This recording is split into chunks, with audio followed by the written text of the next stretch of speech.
तो बिल्कुल बिल्कुल इसका जबरदस्त एप्लीकेशन है हमारे डेली लाइफ में। कैसे बताता हूँ। कभी ऐसा सुने होंगे, अच्छा कितने लोग हैं इसमें जिनको खाना बनाने आता है? थोड़ा बहुत बनाने आता है। दाल वाल बना सकते हैं, आलू वालू बॉयल कर सकते हैं, ये तो आता है, एक बार बॉयल कर सकते हैं।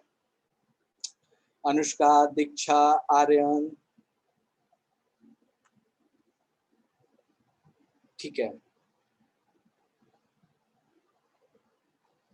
सो काफी लोग हैं जिनको खाना वाना बनाने आता है, बॉयल वॉयल करने आता है, थोड़ा बहुत तो आता है। चलो जरा सा बात करते हैं अपन इसको। किसी को तो ऑडियो ऑन करने के लिए बोल रहा हूँ, कोई तो ऑडियो ऑन करो, ठीक है। जस्ट 1 मिनट रुक जाओ, 1 मिनट।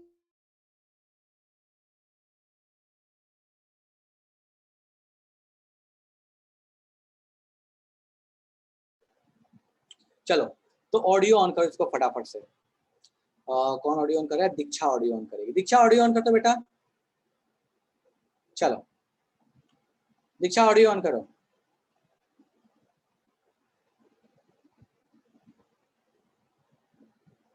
आवाज आ रहा है दीक्षा? परमिशन दिया है मैंने? अच्छा ले, मैं ओपन परमिशन दे रहा हूँ।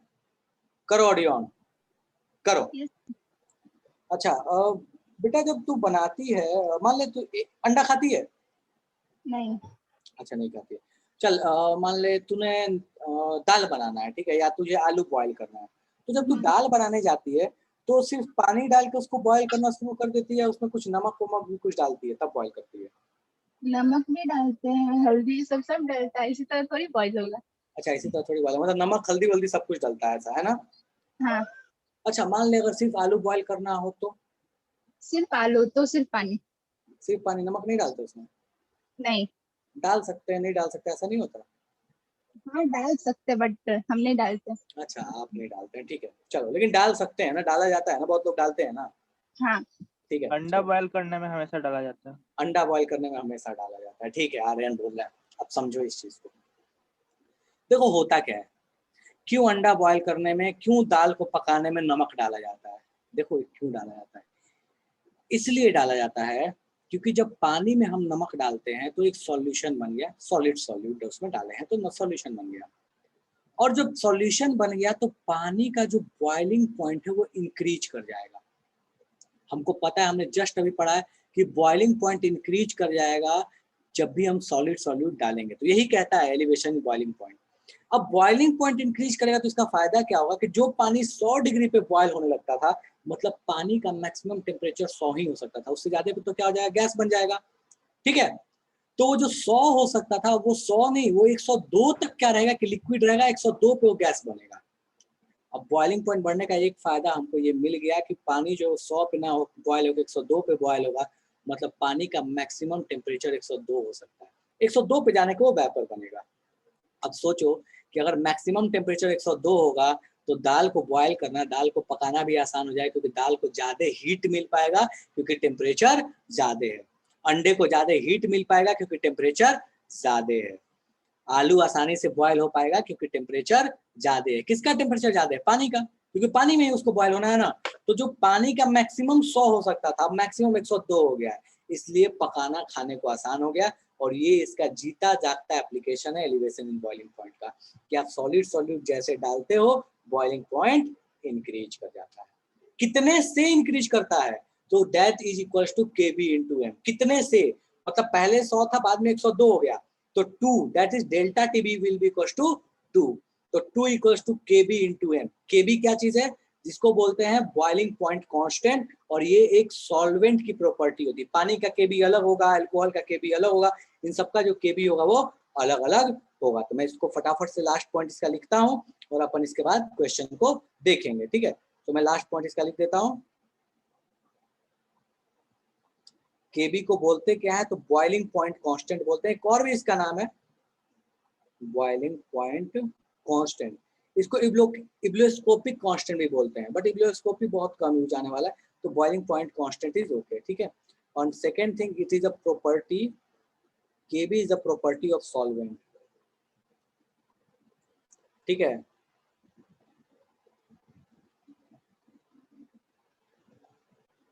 प्रॉपर्टी ऑफ सॉल्वेंट, ये सॉल्वेंट की प्रॉपर्टी होती है, ठीक है।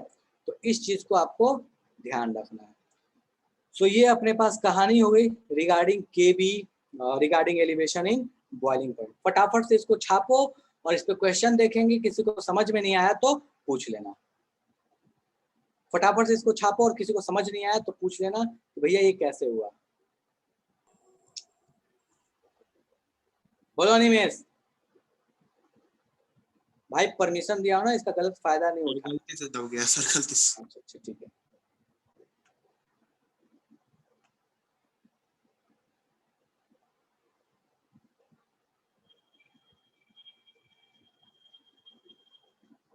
छापो फिर इस पे क्वेश्चन देखते हैं।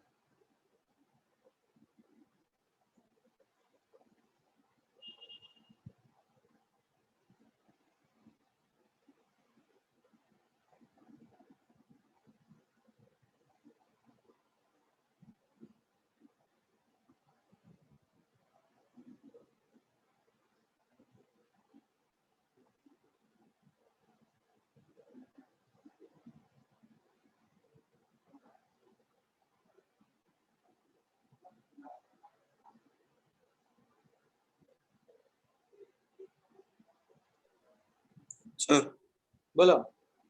सर ये क्या लिखा है? Boiling point final, boiling point initial, I लिखा हुआ है। Okay sir. Boiling point final, boiling point initial.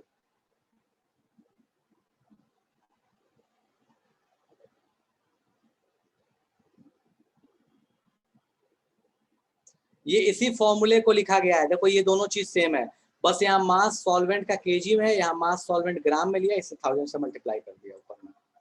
ठीक है, दोनों फॉर्मूला सेम ही है। आप केजी में लेकर सॉल्व करना, ग्राम में दे तो केजी में कन्वर्ट कर लेना।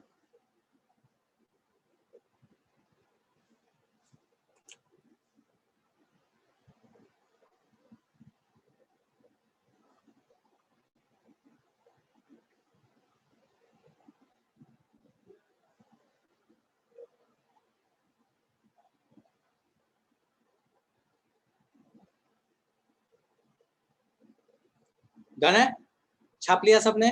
इसके क्वेश्चन बहुत आसान आते हैं यार, बहुत आसान, बहुत इजी इसके क्वेश्चन आते हैं। ठीक है, तो चलो मैं फटाफट से क्वेश्चन दे रहा हूँ। ठीक है, इस क्वेश्चन को सॉल्व करो। इस क्वेश्चन को देखो क्या बोलता है। बोल रहा है कि 18 ग्राम ऑफ ग्लूकोज लिया, मतलब सॉल्यूट का मास पता। ग्लूकोज पता मतलब उसका मोलर मास भी पता। ग्लूकोज इज C6H12O6, सॉल्यूट के मोल्स पता। 1 kg वाटर में डाला, मतलब सॉल्वेंट का मास पता। सॉल्यूट के मोल्स पता, सॉल्वेंट का मास पता, मतलब मोलालिटी पता। आगे आते हैं, बोलता है किस टेम्परेचर पे वाटर बॉयल होगा। ठीक है, अगर अपने पास पहले से at what temperature will water boil at 1.013 bar, मतलब आपके पास एटमॉस्फेरिक प्रेशर में किस टेम्परेचर पे वाटर बॉयल होगा। आपको पता है कि एटमॉस्फेरिक प्रेशर में पहले 100 पे होता था, मतलब इनिशियल टेम्परेचर 100 है, फाइनल कितना होगा आपको निकालना है। कैसे निकालोगे? अगर के बी दिया है 0.52, आप करो ये कि डेल्टा टी निकालो, डेल्टा टीबी। डेल्टा टीबी से आपको पता चल जाएगा कि कितना चेंज इन बॉइलिंग पॉइंट आएगा। 1.03 बार पे कितने पे वो बॉयल होता था। 1.03 बार का मतलब क्या, 1.013 बार का मतलब 1 atm। 1 atm में 100 डिग्री पे बॉयल होता था। जितने से चेंज हुआ होगा उतना उसमें ऐड कर देना, पता चल जाएगा कितने पे बॉयल हो रहा है। तो फटाफट से सॉल्व करो, खटाखट से बताओ, और जिसको समझ में नहीं आया वो मुझे बोलो कि भैया समझ नहीं आया, जादू हो गया। सो डेल्टा टीवी निकालो, 100 डिग्री पे बॉयल होता था, अब कितने पे बॉयल होगा उसमें ले आके ऐड कर देना, उससे से ही बढ़ा होगा। करो फटाफट से।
पहले डेल्टा टी भी निकालो, फिर जाके फाइनल के भी निकालना। एक ही फॉर्मूला आसान सा।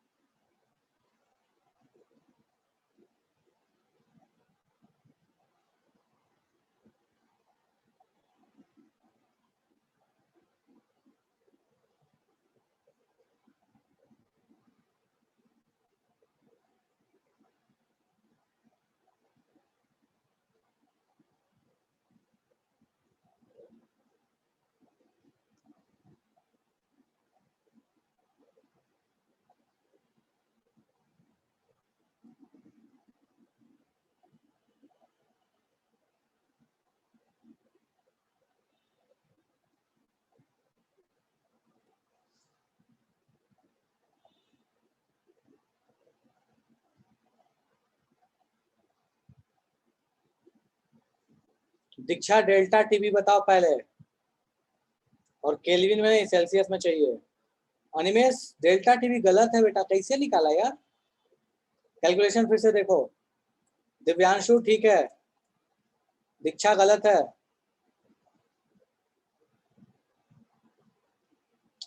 क्या कर रहे हो? मतलब सब डेटा दिया हुआ है फिर भी ये हाल है। डेल्टा टीवी दिव्यांशु गलत है।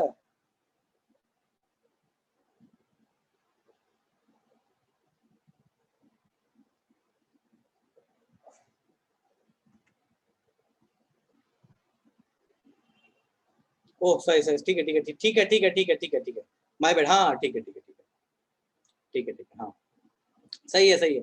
किसी और ने भी भेजा था, सही है। आर्यन ठीक है, डेल्टा टी ठीक है, डेल्टा टी। ओके ओके, हाँ अनिमेश ठीक है, डेल्टा टी ठीक है। चलो सो डेल्टा टी अपन फटाफट से निकालते हैं। सो डेल्टा टी यहाँ पे कितना आएगा? सो अपने पास मास कितना दिया हुआ है? 18 ग्राम। के भी कितना दिया हुआ है? 0.52। तो बस अपने को पता है फॉर्मूला, के बी इंटू मोलालिटी। के बी कितना? 0.52। मोलालिटी कितना आएगा? तो भैया मोलालिटी, हाँ ठीक है दीक्षा सही है, मोलालिटी अपने पास आ गया। मास दिया हुआ 18, मोलर मास दिया हुआ है 180 divided by mass of solvent कितना दिया हुआ है? 1 kg। ठीक है, इसको जैसे सॉल्व करोगे तुमको दिख रहा है दैट इज 0.052 केल्विन। ठीक है ओके, सो हमको डेल्टा टी पता चल गया। अब बोला फाइनल टेम्परेचर कितना होगा? बॉइलिंग पॉइंट इतने से बढ़ जाएगा। ठीक है, सो हम बोल सकते हैं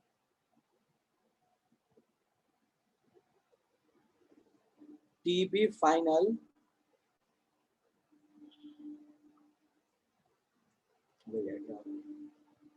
फाइनल इक्वल्स टू 100 पहले था प्लस 0.05 डिग्री सेल्सियस में बात कर रहे हैं, तो ये कितना हो गया?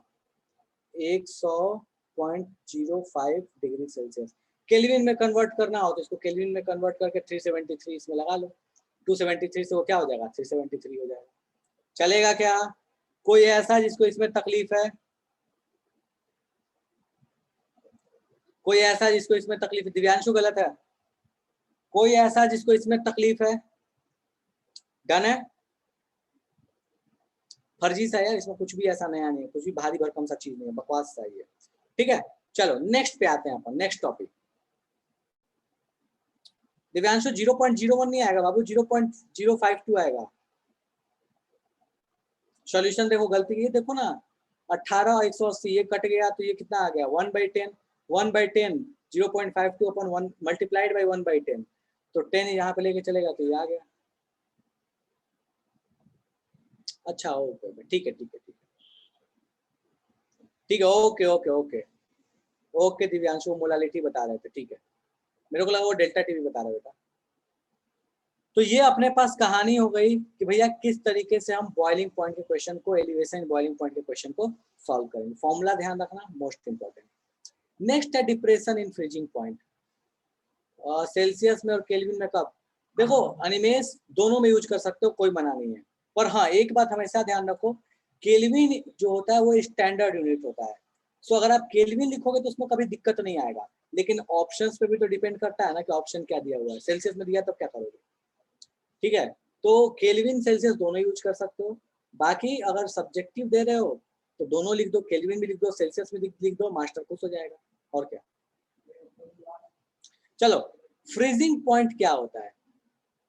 फ्रीजिंग पॉइंट का मतलब क्या होता है? देखो, इसका डेफिनेशन बहुत इंपॉर्टेंट है, सही से ध्यान रखना। बोलता क्या है? टेम्परेचर एट विच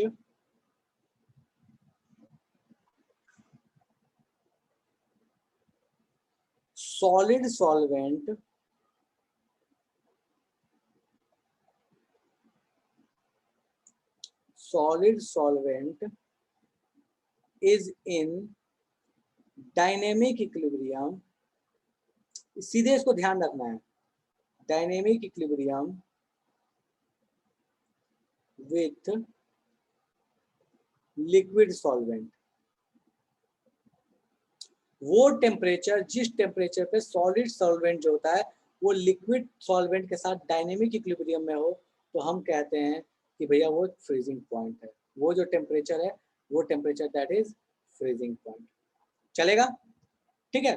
तो जहां पे सॉलिड सॉल्वेंट लिक्विड सॉल्वेंट के साथ इक्विलिब्रियम में है, हम कह सकते हैं कि वो टेम्परेचर क्या कहलाएगा? अपना फ्रीजिंग पॉइंट कहलाएगा। नेक्स्ट थिंग,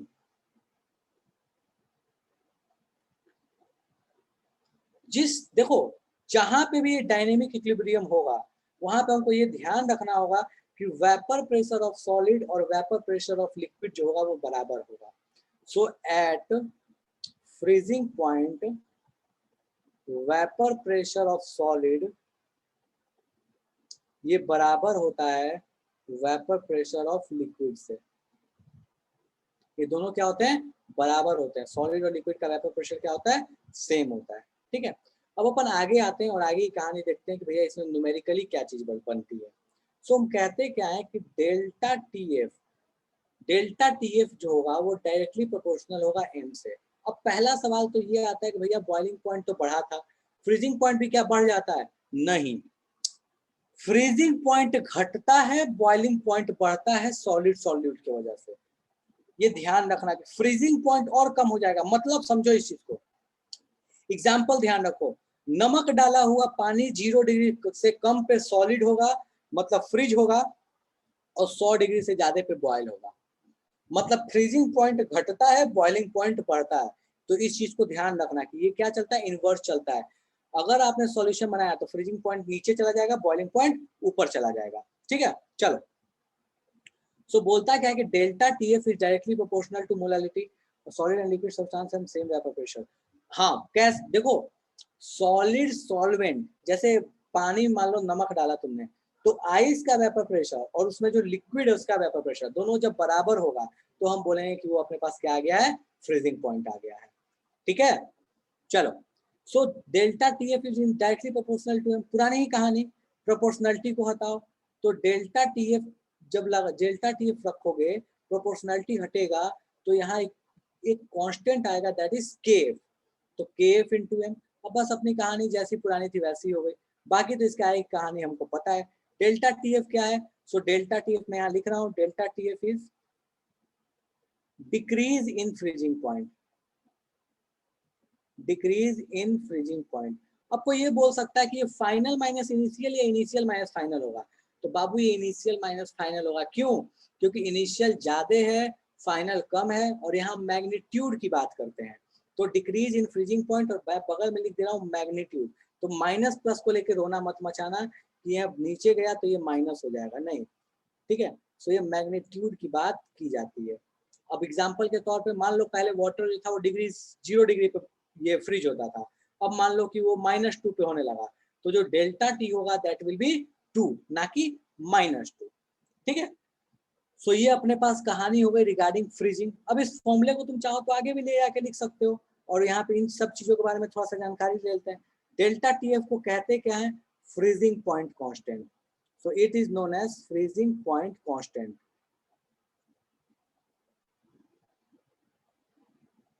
ठीक है। Delta Tf is known as freezing point constant. तो इन चीजों का आप ध्यान रखिएगा। डेल्टा टीएफ क्या है, उसका क्या रिलेशन है, डेल्टा टीबी क्या है, केएफ क्या है, केबी क्या है, इन चीजों को हमको ध्यान रखना है। इसमें अब आप चाहो तो सब्स्टिट्यूशन भी करके लिख सकते हो, मतलब मोलालिटी की जगह पे, तो delta T F equal to आप ऐसे बोल सकते हो कि K F into mass of solute upon molar mass of solute multiplied by mass of solvent in kg. तो अब चाहो तो इस चीज को भी लिख सकते हो, बट इसको याद रखने से बेटर है कि इसको याद रखो, ये आसान है, इंपॉर्टेंट है, मोलालिटी तो लिखने हमको आता है। ठीक है, डिप्रेशन इन फ्रीजिंग पॉइंट क्या बोलो दिव्यांशु, क्या बोल रहे हो? डिप्रेशन इन फ्रीजिंग पॉइंट का मतलब होता है बेटा कि पहले से वो कितना घट गया। Decrease in freezing point due to addition of solute, इसी को बोलते हैं depression in freezing point. Done है दिव्यांशु?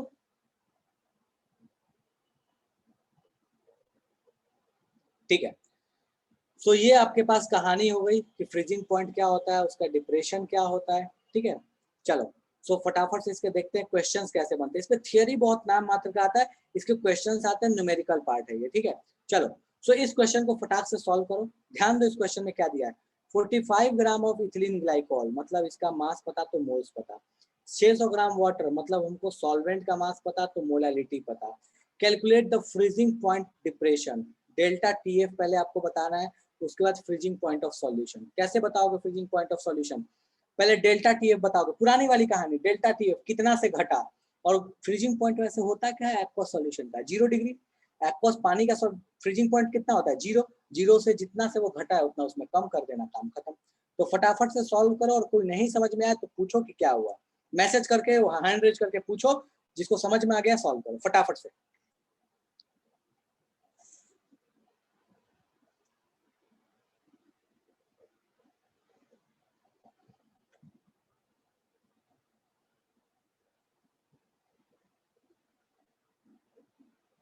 अच्छा लिखने का टाइम नहीं दिया है, सॉरी।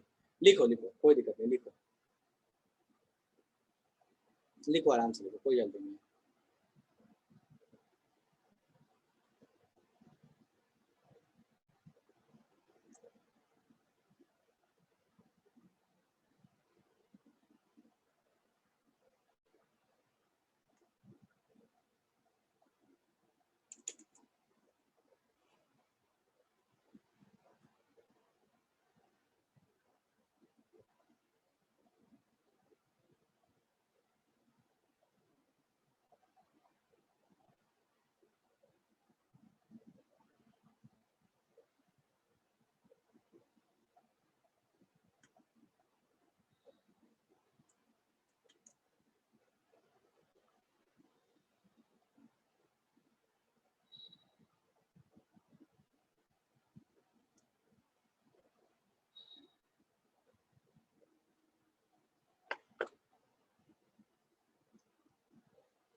करो,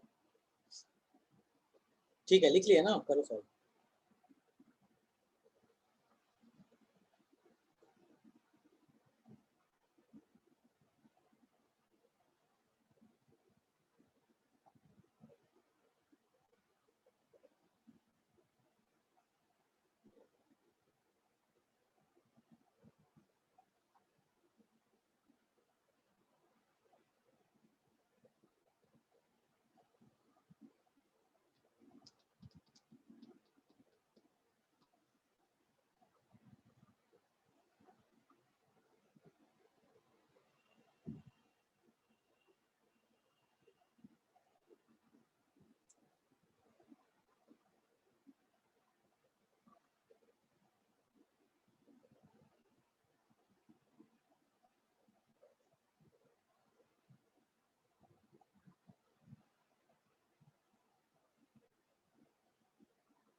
पहले डेल्टा TF निकालो और फिर फाइनल फ्रीजिंग पॉइंट निकालो।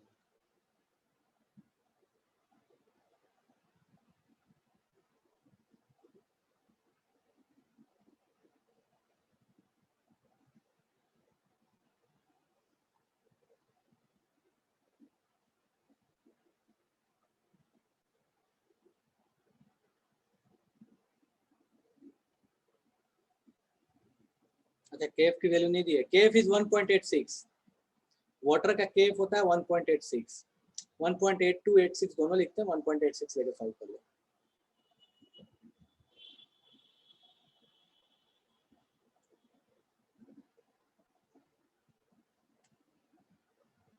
केफ नहीं दिया हुआ, ठीक है।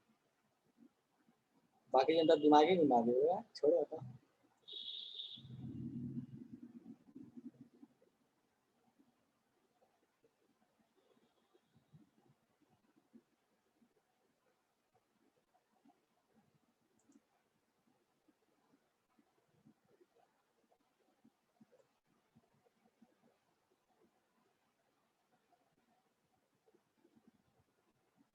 ठीक है दिव्यांशु, सही आंसर।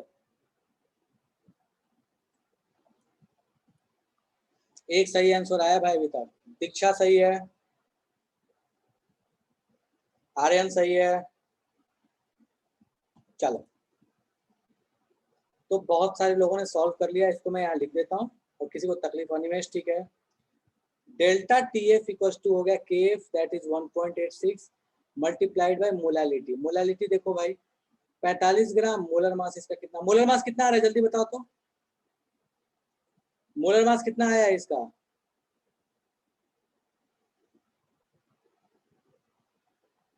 सॉल्व किए हो?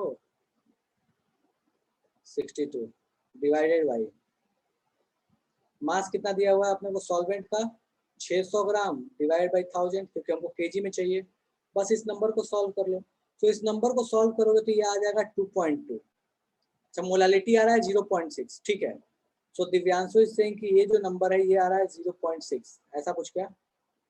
चलो ठीक है, जो भी हो। सो इसको सॉल्व करोगे तो ये फाइनली आ जाएगा 2.2। केल्विन भी लिख सकते हो, सेल्सियस भी लिख सकते हो, उसमें कोई भी मना नहीं है। तो हम डिग्री सेल्सियस में लिख के चलते हैं, कोई दिक्कत नहीं है। अब हमको बोलता है बताओ फाइनल अपने पास फ्रीजिंग पॉइंट कितना होगा। सो इनिशियल फ्रीजिंग पॉइंट कितना था, फ्रीजिंग पॉइंट इनिशियल कितना था अपने पास 0 डिग्री C। तो फाइनल कितना हो जाएगा, माइनस कर लो उसमें, तो T final, T freezing point final कितना होगा। सो फाइनल इक्वल टू हो जाएगा माइनस का 2.2 डिग्री सेल्सियस। काम खत्म। मुझे ये बताओ कि कोई ऐसा इसको लगता है कि इसमें बहुत मेहनत, बहुत एक्स्ट्रा एफर्ट देके सॉल्व करना है इस क्वेश्चन को, तो मुझे बता दो भैया ये तो अलग लेवल का क्वेश्चन है, अलग डायमेंशन का क्वेश्चन है, अलग दुनिया का क्वेश्चन लग रहा है हमको। अगर किसी को ऐसा लगता है तो मुझे फटाक से बता दो कि भैया हमको ऐसा ही लग रहा है, ये तो अलग दुनिया का क्वेश्चन पूछ दिया गया था। डन है क्या?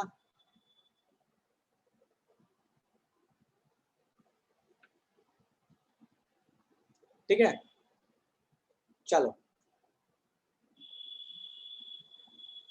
ओके। सो एक क्वेश्चन और भी दे रहा हूं, इस क्वेश्चन को सॉल्व करो फटाफट से। तो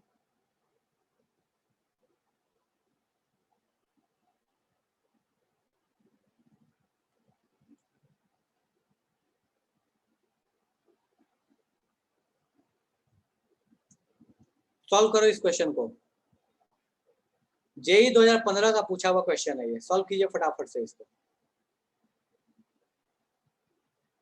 बहुत टफ क्वेश्चन है, वेरी वेरी टफ। करो सॉल्व।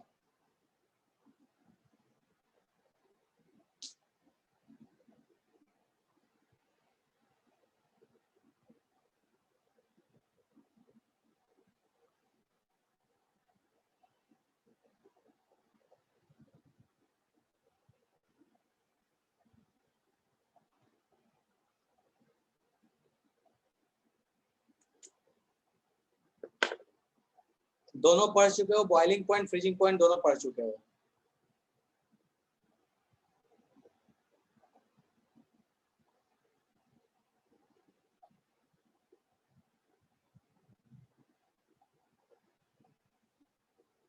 दोनों का क्वेश्चन है ये, relative lowering in vapour pressure का क्वेश्चन है ये।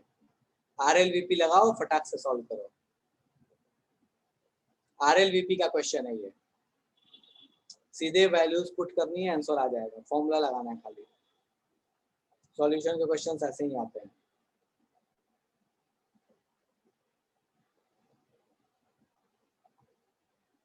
कुछ होने की उम्मीद है? किसको किसको लगता है कि सॉल्व हो जाएगा? हैंड रेज करो तो जरा।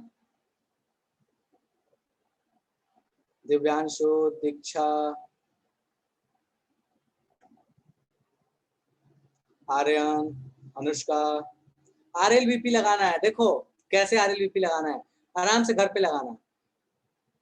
प्योर का वेपर प्रेशर पता, 1.2 ग्राम सॉल्वेंट डाला, मतलब मास सॉल्यूट डाला, सॉल्यूट का मास पता, सॉल्वेंट का मास पता, और फाइनल प्रेशर पता। मतलब आपको क्या पता, P0S पता, PS पता, MS पता, ये पता, ठीक है। एसीटोन बोल दिया तो आपको सॉल्वेंट का मास पता, सॉल्वेंट का मोलर मास भी पता, ये भी पता, ये भी पता, ये भी पता, ये भी पता, ये भी पता। आप ये नहीं निकाल सकते हो, मास मोलर मास ऑफ सॉल्यूट निकाल सकते हो, फॉर्मूला आपको पता है, ठीक है। फॉर्मूला क्या लगा लोगे, ये लगा लोगे। देखो P0S minus PS divide, good Anushka, very good. P0S equals to mass of solute upon mass of solvent multiplied by molar mass of solute, molar mass of solute, sorry solvent, molar mass of solute, ये निकालना है। ये सारी चीजें आपको दी हुई है, ठीक है। करेक्ट है, कर लोगे आराम से, आंसर आ जाएगा 64, ठीक है। चलो, जिन लोगों को सॉल्व हो गया ठीक है, नहीं तो अपने घर पे ट्राई करना। अगला क्वेश्चन फटाफट से इसको सॉल्व करो, आपके फ्रीजिंग पॉइंट का क्वेश्चन है ये, सॉल्व करो इसको आराम से। क्वेश्चन को देखो, पढ़ो, फिर सॉल्व करना, मैं कोई हेल्प नहीं कर रहा। देखो इसमें क्या करना है, लैंग्वेज पकड़ो इस क्वेश्चन का।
करो सॉल्व जल्दी से।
ठीक है निमेश?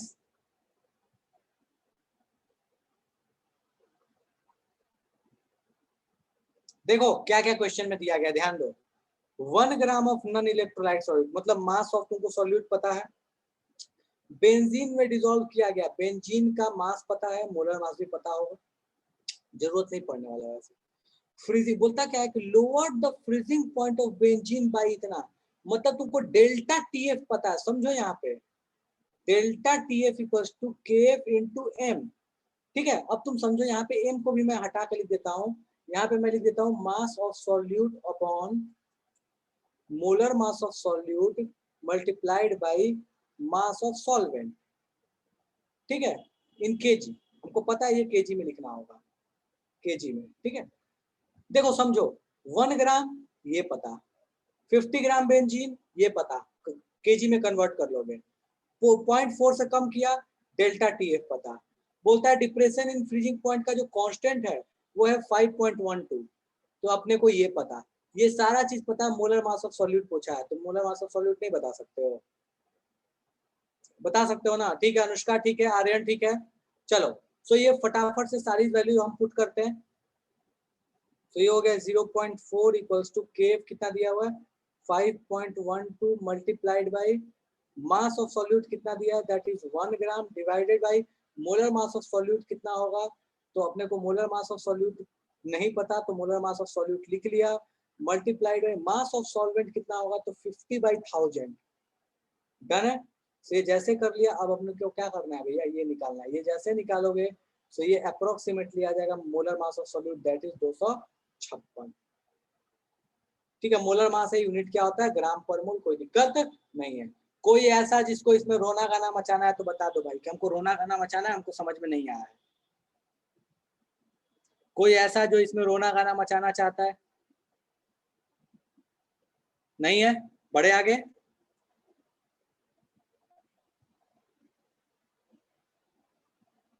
चलो, तो ये अपने पास कहानी हो गया कि भैया फ्रीजिंग पॉइंट का कैसे चेंज होता है, बॉइलिंग पॉइंट का कैसे चेंज होता है।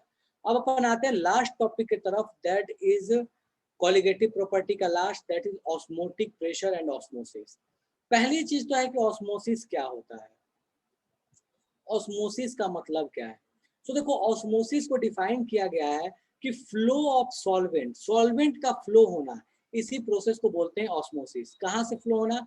एसपीएम से फ्लो होना। एसपीएम क्या होता है? Semi permeable membrane. ठीक है, तो एसपीएम से अगर अपने पास सॉल्वेंट फ्लो होता है तो हम बोलते हैं ऑस्मोसिस। ठीक है, तो ये दिस इज सिंपली क्या, flow of solvent from SPM, SPM semi permeable membrane, इसी प्रोसेस को हम क्या बोलते हैं? ऑस्मोसिस बोलते हैं। अब बात ये है कि सॉल्वेंट कहाँ से कहाँ जाएगा। देखो ये बहुत कॉन्ट्राडिक्टरी है, बहुत कॉन्ट्राडिक्टरी है, बहुत कंफ्यूजिंग है एक्चुअल में। तो इस चीज को बड़ा ध्यान से देखना। कॉन्सेप्ट एक ही है लेकिन ना कंफ्यूजन बहुत होता है। बायो वाले बोलेंगे, कोई बोलेगा हाई टू लो कॉन्सेंट्रेशन, कोई बोलेगा लो टू हाई कॉन्सेंट्रेशन, समझ में नहीं आता क्या है। सो समझो यहाँ पे जो मैं बोल रहा हूँ इसको ध्यान देना, बहुत गौर से देखना। ठीक है, देखो फ्लो will always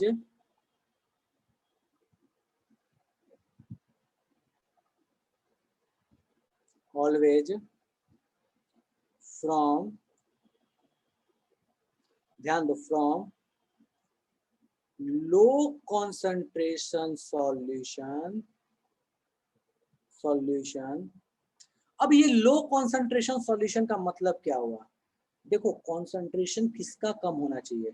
सॉल्यूट का, सॉल्वेंट का कॉन्सेंट्रेशन नहीं, सॉल्यूट का। तो उसके लिए मैंने लिखा है लो कॉन्सेंट्रेशन सॉल्यूशन, ब्रैकेट में लिख रहा हूं ऑफ सॉल्यूट।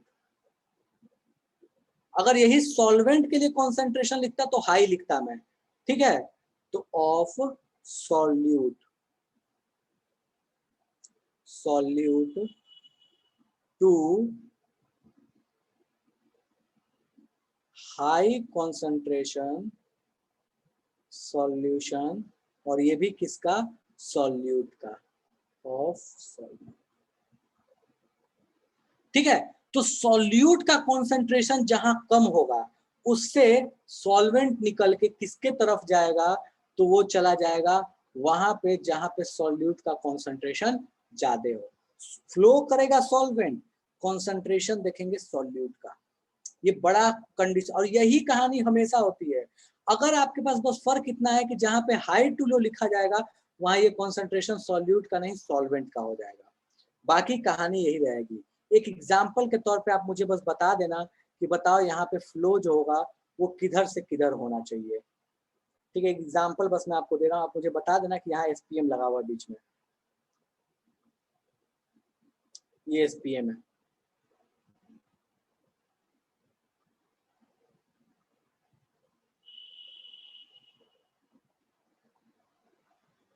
ठीक है,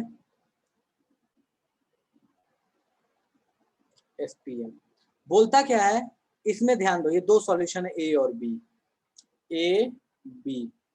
ए में कहानी क्या है, वॉल्यूम जो है पूरे सॉल्यूशन का जो वॉल्यूम है वो है 5 लीटर, और इसमें मोल्स ऑफ NaCl जो है, ध्यान दो मोल्स ऑफ NaCl जो है ये कितना दिया है, सो ये मेरे को दिया है 2 मोल्स। ठीक है, इधर वाला जो सॉल्यूशन है इसका वॉल्यूम है 10 लीटर, इसका वॉल्यूम है 10 लीटर। ठीक है, और इसमें जो NaCl दिया हुआ है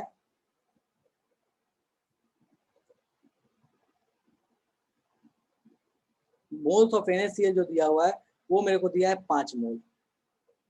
ठीक है, बोलता क्या है बताओ वाटर कहां से कहां फ्लो होगा, so water will be flowing from dash to dash. बताना है कि कहां से कहां फ्लो होगा, सोचो और बताओ। तरीका आपको मैंने बता दिया कैसे पता करते हैं। जहां पे कॉन्सेंट्रेशन लो होगा वहां से हाई की तरफ जाएगा, किसका कॉन्सेंट्रेशन, सॉल्यूट का। Good Divyanshu, good Animesh. Concentration का मतलब क्या, मोलैरिटी फिलहाल के लिए, और क्या कॉन्सेंट्रेशन का मतलब क्या है, मोलैरिटी।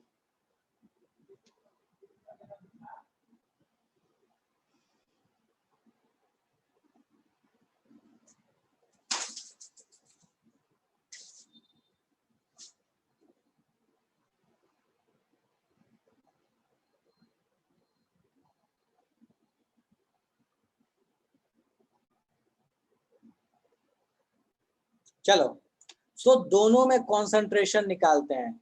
सो हम यहाँ जब कॉन्सेंट्रेशन निकालेंगे, मोलैरिटी निकालेंगे, तो बताओ फटाक से मोलैरिटी यहाँ कितना आएगा, यहाँ कितना आएगा। ए वाले केस में मोलैरिटी कितना आएगा, 2/5। 2/5 का मतलब क्या हुआ, 0.4। और यहाँ पे कितना आ जाएगा मोलैरिटी, तो ये आ जाएगा 5/10, दैट इज 0.5। चलेगा क्या, कॉन्सेंट्रेशन लो किसमें है, इसमें है, किसका कॉन्सेंट्रेशन लो, सॉल्यूट का। So low concentration to high concentration, मतलब जो फ्लो होगा वो किधर होगा, सो ए से बी की तरफ होगा। किसका फ्लो होगा, वाटर का फ्लो होगा, वहां सॉल्यूट का फ्लो नहीं होता। चलेगा क्या, कोई ऐसा जिसको दिक्कत है इसमें। चलो, अब कहता क्या है कि ऑस्मोटिक प्रेशर क्या चीज है, तो देखो यहाँ मैं लिख रहा हूँ ऑस्मोटिक प्रेशर।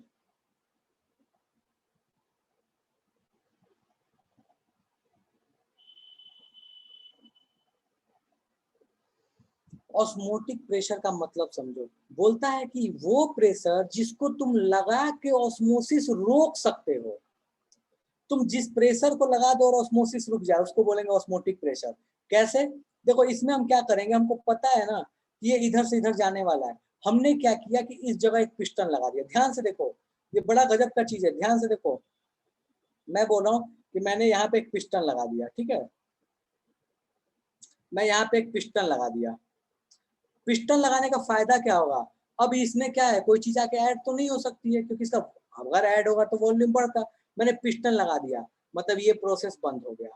सो बोला कि जब तुमने ये पिस्टन को लगाया है, सो पिस्टन को लगाने के बाद जो तुमको यहाँ प्रेशर देना पड़ रहा है इस ऑस्मोसिस को रोकने के लिए, दैट इज ऑस्मोटिक प्रेशर। सो यहाँ पे जो तुमको प्रेशर देना पड़ा इस ऑस्मोसिस को रोकने के लिए, इसी प्रोसेस को हम क्या बोलते हैं, ऑस्मोटिक प्रेशर बोलते हैं।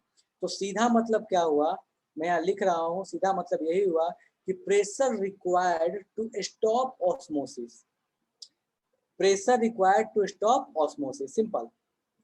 सो प्रेशर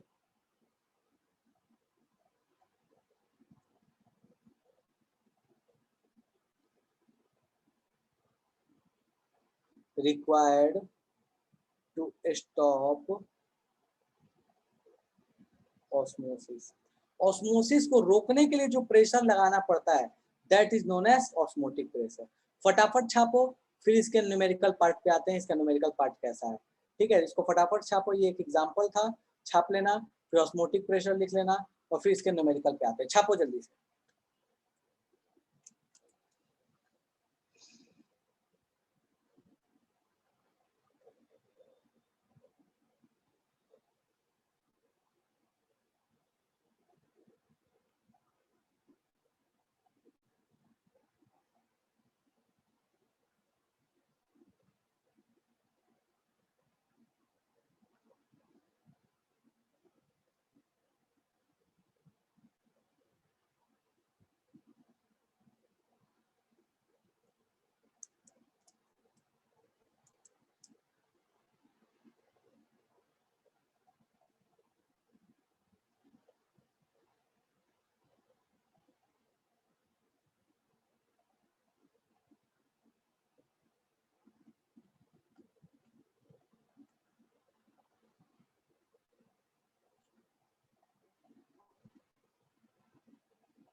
छाप के बताना फटाफट से।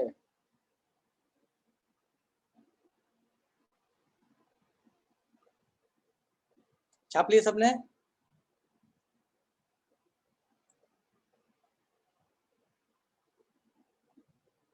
छापो, कोई दिक्कत नहीं, छापो।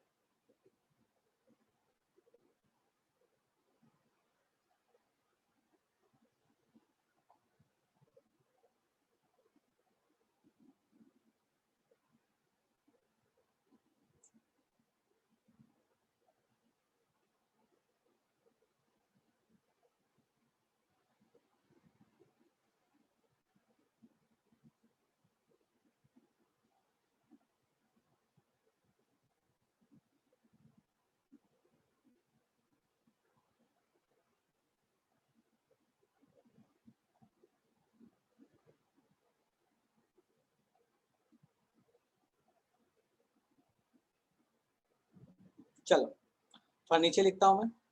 नेक्स्ट है कि इसको डिनोट कैसे करते हैं, तो देखो इसको डिनोट किया जाता है, डिनोटेड बाई पाई, पाई से इसको डिनोट किया जाता है ऑस्मोटिक प्रेशर को, ठीक है। अब इसका आता है मैथमेटिकल कैलकुलेशन। तो देखो कहता क्या है कि जो पाई है ये डायरेक्टली प्रोपोर्शनल होता है कॉन्सेंट्रेशन ऑफ सॉल्यूशन के। सॉल्यूशन का जितना कॉन्सेंट्रेशन होगा, कॉन्सेंट्रेशन ऑफ सॉल्यूशन से डायरेक्टली प्रोपोर्शनल होता है। कॉन्सेंट्रेशन का मतलब क्या हुआ, मोलैरिटी के। So pi is directly proportional to molarity होता है, मतलब ऑस्मोटिक प्रेशर मोलैरिटी से डायरेक्टली प्रोपोर्शनल होता है। इस मोलैरिटी को एम नहीं लिख के हम लिख लेते हैं सी लिख लेते हैं, क्योंकि कॉन्सेंट्रेशन वर्ड यूज करते हैं तो इसलिए हम यहाँ क्या लिख लेते हैं, सी लिख लेते हैं। और मैं यहाँ ब्रैकेट में यहाँ लिख देता हूँ since C is equal to m, ये आपको पता होना चाहिए, दैट इज मोलैरिटी। अब ये पाई डायरेक्टली प्रोपोर्शनल टू मोलैरिटी हो गया, प्रोपोर्शनलिटी हटाओगे तो पाई इक्वल टू क्या हो जाता है, यहाँ पे कांस्टेंट आता है आर इंटू टी, ये पूरा ही कांस्टेंट लगता है दोनों, मल्टीप्लाइड बाई सी। एक कांस्टेंट नहीं लगता, दो कांस्टेंट लगता है, वो है आर टी का प्रोडक्ट, ठीक है। तो R into T multiplied by C, इसको और भी थोड़ा सा आगे लेके जाओगे, थोड़ा सुंदर लिखोगे तो पाई इक्वल टू लिख सकते हो सी आर टी। अब कोई ये बोलेगा कि यहाँ सी क्या है, आर क्या है, टी क्या है, तो बाबू यहाँ सब चीज हमको पता है। Pi is osmotic pressure, C is molarity, R याद करो आर क्या होता है, यूनिवर्सल गैस कांस्टेंट, ठीक है। सो गैस कांस्टेंट, अब कौन सा वाला गैस कांस्टेंट, वैल्यू क्या रखेंगे, सो 0.082, 8.3 नहीं, 0.082। क्यों? क्योंकि कॉन्सेंट्रेशन में वॉल्यूम यूज किया गया है लीटर, तो इसलिए 0.082। प्रेशर किस में आएगा इस केस में? एटीएम में आएगा, याद रखना। ये प्रेशर किस में आएगा? एटीएम में आएगा।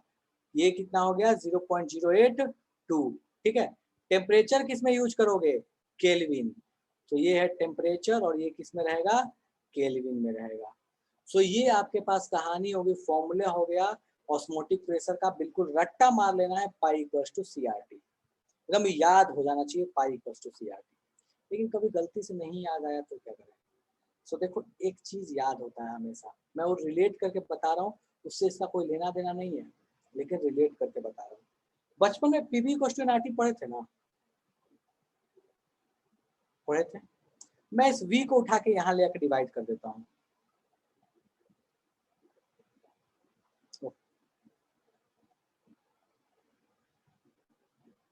NYV क्या होता है? मोलारिटी होता है। मुझे बताओ, क्या ये दोनों फॉर्मूला अलग अलग है? नहीं, बस ये गैस का प्रेशर है, ये ऑस्मोटिक प्रेशर है। यहाँ मोलारिटी लिखते हैं, यहाँ पे कॉन्सेंट्रेशन लिखते हैं। बाकी दोनों फॉर्मूला क्या है? एग्जैक्टली सेम है। PV इक्वल्स टू NRT ही है। उसको अलग तरीके से बेवकूफ बनाने के लिए सिखा दिया गया कि देखो भैया, ये इस तरीके का फॉर्मूला होता है। बाकी है ये क्या? पूरी तरीके से PV इक्वल्स टू NRT। ठीक है, चलो अब इसको थोड़ा आगे लेके चलते हैं, इसमें थोड़ा मैनिपुलेशंस कर लेते हैं। सो क्या कर सकते हैं? पाई इक्वल टू C क्या है? Concentration of solution. तो कॉन्सेंट्रेशन ऑफ सॉल्यूशन को तो ऐसे भी लिख सकते हैं ना, मास of solute upon molar mass of solute multiplied by volume of solution into R into T। और हमारा तो हमेशा से मोटिव रहा है क्या निकालने का? मोलर मास ऑफ सॉल्यूट निकालने का। हम तो शुरू से ही करते आ रहे हैं। सो यहाँ से हमें मोलर मास ऑफ सॉल्यूट के लिए एक फॉर्मूला मिल जाता है। वो क्या मिल जाता है? तो हम ये बोल सकते हैं कि मास of solute divide by pi multiplied by molar mass volume of solution multiplied by R into T. तो यहाँ से भी हम चाहें तो मोलर मास ऑफ सॉल्यूट निकाल सकते हैं, और वो कितना हो जाएगा? तो mass of solute upon osmotic pressure multiplied by volume of solution whole multiplied by RT। तो ये अपने पास कहानी हो गई mass, molar mass of solute को निकालने का, कि यहाँ से भी निकाला जा सकता है। इस पूरे प्रकरण में किसी को कोई समस्या हो तो मुझे बता देना कि भैया समझ में नहीं आया। साइड में मैं ये PV इक्वल्स टू NRT वाली चीज लिख देता हूँ, ताकि कोई आपको जीवन में भूल जाओ तो याद रहे। तो P equals to N/V R into T. तो ये पाई इक्वल्स टू हो गया molarity into R into T. इसी चीज को ऐसे लिखने का एक तरीका है। छापो इसको फटाफट से, कंप्लीट करो, फिर इसके क्वेश्चन देखते हैं। और इसको तकलीफ हो मेरे से पूछ लो, भैया तकलीफ है, समझ में नहीं आया, जादू हो गया।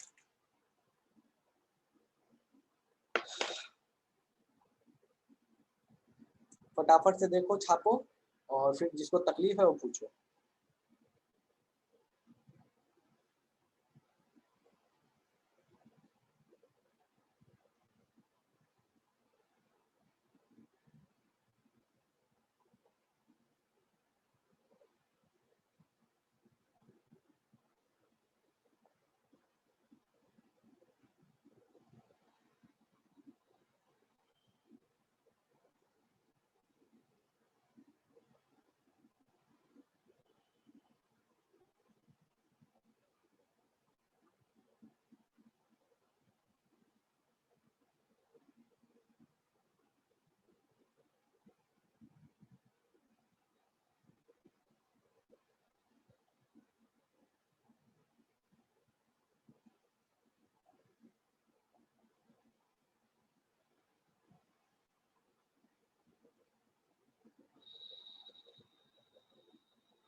अनुष्का, मोस्ट प्रोबेबली बेटा जुलाई।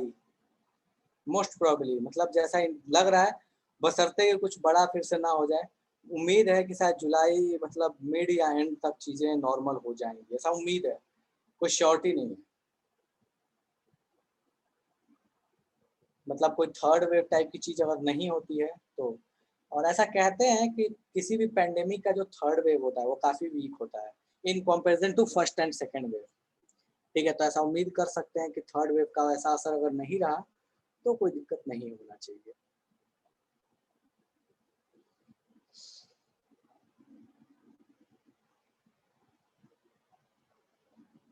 चल देखो, मोलारिटी को सी क्यों लिखते हैं ऐसा कोई रीजन नहीं है निमेश, बस ऐसे समझ लो उसका क्या चीज है। जैसे हम अलमारी खरीदते हैं तो हम बोलते हैं ना, एक ब्रांडिंग हो जाती है कि गोदरेज है, भले वो अलमारी किसी कंपनी का हम बोलते हैं गोदरेज है।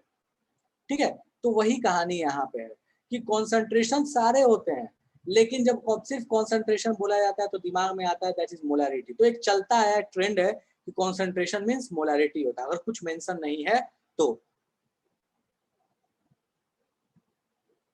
थर्ड वेव अगले मार्च में, मतलब दिव्यांशु चाह रहा है कि अगले बार भी जो इस साल हुआ बोर्ड्स वो अगले साल भी हो जाए, है ना दिव्यांशु? चलो ठीक है। सो ये अपने पास कहानी हो गई regarding molarity, regarding osmotic pressure. फटाफट से ये क्वेश्चन, इस क्वेश्चन को सॉल्व करो, इस क्वेश्चन को सॉल्व करो। क्वेश्चन पढ़ो, मैं समझा देता हूँ क्वेश्चन। देखो, वॉल्यूम ऑफ सॉल्यूशन दे दिया 200 सेंटीमीटर क्यूब, लीटर में कन्वर्ट करना पड़ेगा। Protein containing 1.26 gram, mass of solute आपको पता है। ऑस्मोटिक प्रेशर 300 केल्विन पे बोला है, इतना है। बार या एटीएम कोई दिक्कत नहीं है, मतलब आपको पाई पता, आपको क्या पता, उसके बाद वॉल्यूम ऑफ सॉल्यूशन पता, आपको मोलर मास ऑफ सॉल्यूट नहीं पता है, ये आपको नहीं पता है।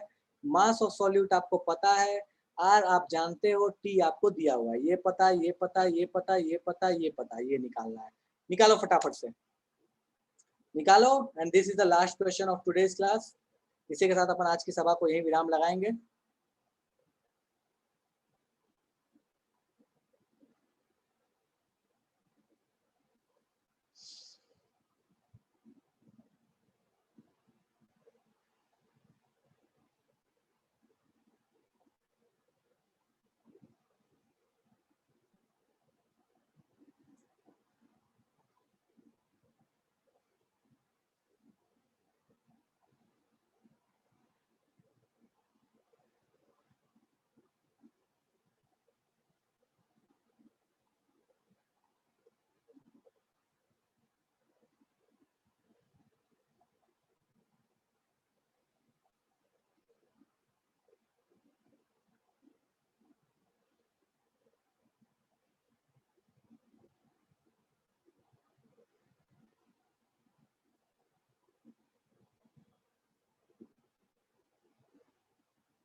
करो सॉल्व।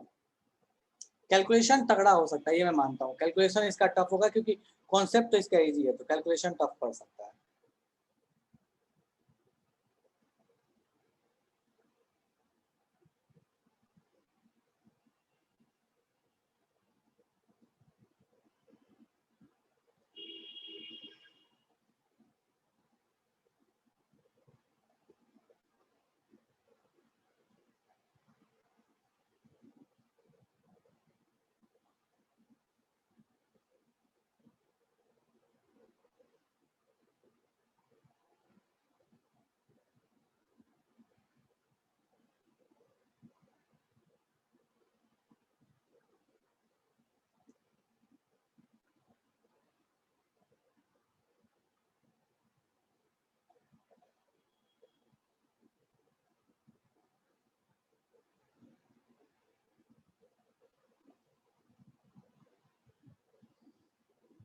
हो गया?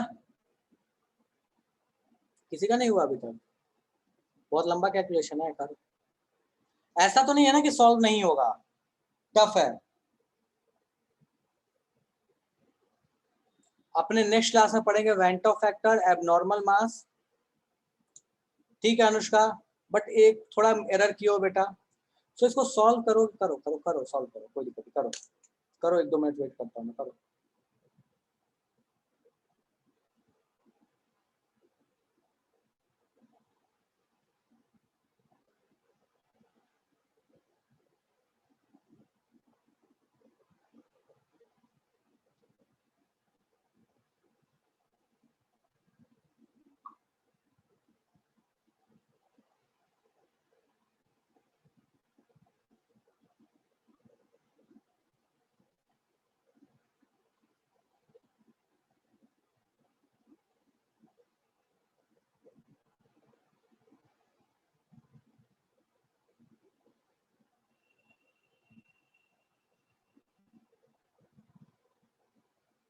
ठीक है, चलो।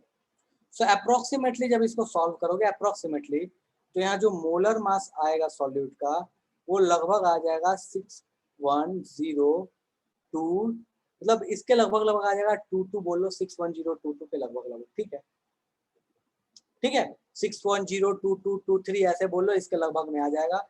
ठीक है, यूनिट क्या रहता है भैया, ग्राम पर मोल, तो ग्राम पर मोल लगा सकते हो, कोई मना नहीं है।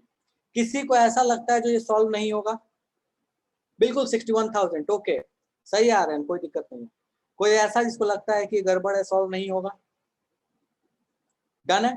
तो देखो ऐसे ही क्वेश्चंस न्यूमेरिकल्स आते हैं यार, बिल्कुल फर्जी फर्जी से, आसान आसान से।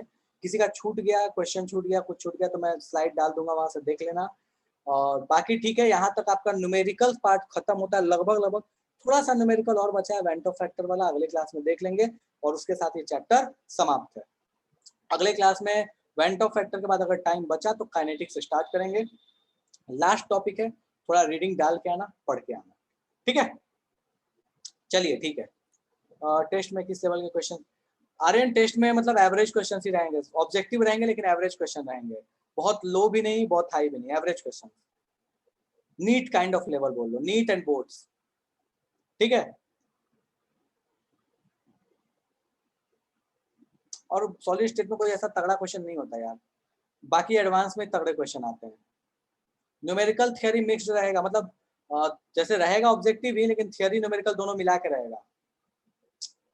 ठीक है, चलो ठीक है, तो इसी के साथ आज की सभा समाप्त है। अनुष्का, आपको नोटिस मिलेगा, उसमें मेंशन रहेगा ये। जब नोटिस मिलेगा तो उसको एक बार अच्छे से पढ़ लेना, जो इंफॉर्मेशन दिया था उसको अच्छे से पढ़ लेना। ठीक है, अरे टेस्ट से पहले मिलेगा, टेस्ट से पहले मिलेगा, पहले से थोड़ी पता होता है। ठीक है, चलो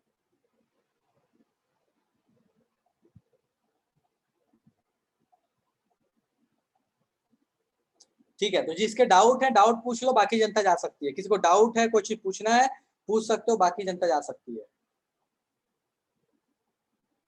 और वो एसपीएम क्यों लगाते हैं वो एक बार फिर से बता दूं बेटा, एसपीएम इसलिए लगाते हैं क्योंकि एसपीएम की खासियत ये है कि वो सिर्फ और सिर्फ सॉल्वेंट पार्टिकल को अलाउ करता है पास करने के लिए, उससे सॉल्यूट पास नहीं होगा। अगर तू चाहे कि जैसे नमक की जो झिल्ली, नमक बोलते प्याज की जो झिल्ली होती है, प्याज को छिलते हैं तो उसमें झिल्ली एक निकलता है पतला सा, या अंडे में भी निकलता है, अगर किसी को पता हो तो एग सेल जब हटाते हो ना, जो उसके ऊपर का सेल हटाते हो तो पतला सा एक झिल्ली होता है।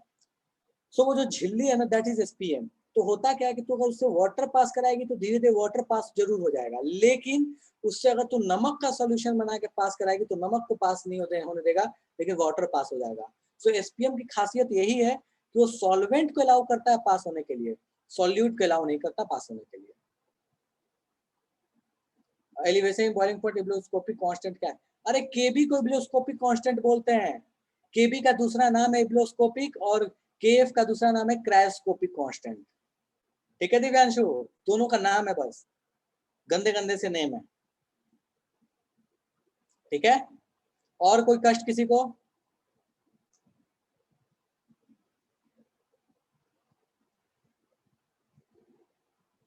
चलो ठीक है, तो इसी के साथ आज की सभा समाप्त है। नाम भी पढ़ने में दिक्कत है, हाँ, इब्लोस्कोपिक एंड क्रायोस्कोपिक। ठीक है, चलो ठीक है फिर, बाय बाय।